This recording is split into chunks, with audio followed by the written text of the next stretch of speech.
रिकामी पिशवी पण भरलेलं मन. रामू रोज पहाटे उठायचा.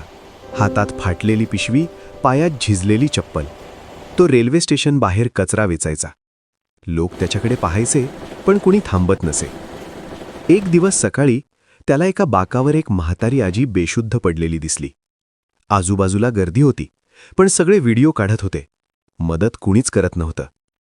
रामूकडे पैसे नव्हते, पण मन होतं. त्याने आपल्या पिशवीतले 2 भाकऱ्या काढल्या. एक आजीच्या हातात ठेवली आणि एक तोंडाला लावली.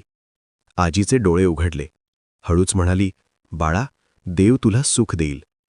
रामू हसला, काहीच बोलला नाही. 2 दिवसांनी त्याच स्टेशनवर मोठी गर्दी होती. एक समाजसेवी संस्था आली होती. ते आजीची चौकशी करत होते.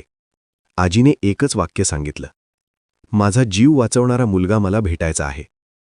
रामू पुढे आला. त्या दिवसापासून रामूचा कचरा वेचणारा हात शाळेची वही धरू लागला.